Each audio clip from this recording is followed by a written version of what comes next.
Hey everyone, this week I'm going to be showing you a little bit about Amazon storage. So just to show you, this is Amazon Web Services. Now there's a lot of stuff that you can do with Amazon Web Storage. What I'm going to show you today is just their storage area. So I'm going to go ahead and sign into my console. Now you can sign up to this for free. For the first year they give you like an extended plan, and then after that you pay by usage.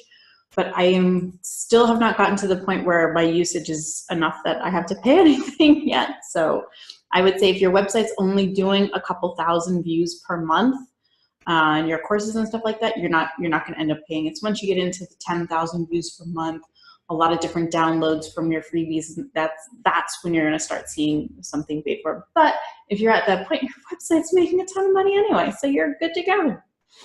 All right, so as you can see here, I'm logging in. Now what they do is you have to create, this is what you want to look for, by the way, is S3. It's your S3 storage. Again, as I said, they have a ton of other information, but what what we're going to look at today, I should say, is your scalable storage. So that's your S3 storage. And again, they have different plans for this. I'm still on a free plan after my 12 months, so no need to worry about cost or anything. Now, what's great about the Amazon console is you can store a ton of stuff for your website, but off your website. So for example, I have on here primarily the PDFs for my courses, the bonuses for my book, some stuff for my accountant. That was a one-time thing. The different offers that we have, I have my courses, and my membership files are all on here, and I have my podcast. So if my podcast, for example, and I actually have to upload one right now anyway, here you can see I put them in different folders. I was doing them by month, now I'm doing them by year. So here I'm gonna go ahead, just click on the folder, and then I'm gonna upload it. Now, the thing you have to know about Amazon storage is once you upload it, you can't move it to a different file afterwards, to a different folder afterwards, so it's gotta stay here, which is fine for me. I'm going to go ahead and click upload and then click add files. Let's see here, I want to go into this PC. I really need to clean up my storage. Documents, Zoom, today's, nope, sorry, wrong one.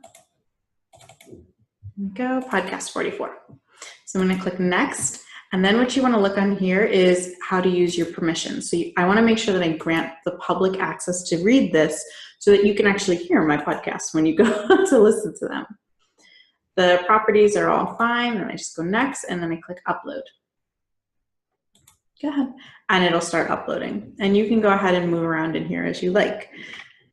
Now, once it's uploaded, all I have to do is click this little checkbox, and I get this awesome little link that I can use. Come on. This link right here that I can use in my podcast system to show the MP3 file.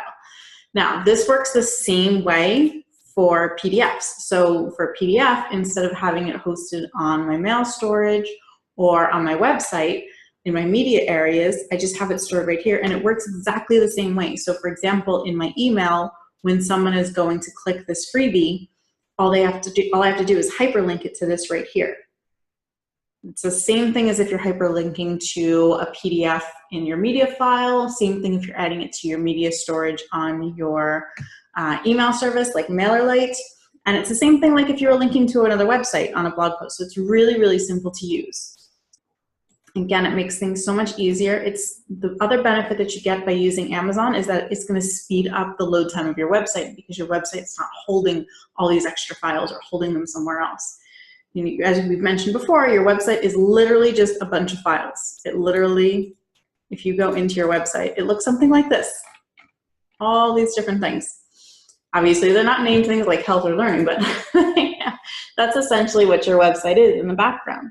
So if you have a ton of stuff in there, your website's going to be really, really heavy. So to skinny your website down a little bit and make it load faster, it's a good thing to store all of your PDFs, your MP3s right on here. Now, I don't store my videos on here because it's a little bit annoying to embed a video from your Amazon storage because of their security. So my videos, I do store all of them on YouTube. but that's where I want them to be anyway. So if you have any questions about this, just comment down below. Bye.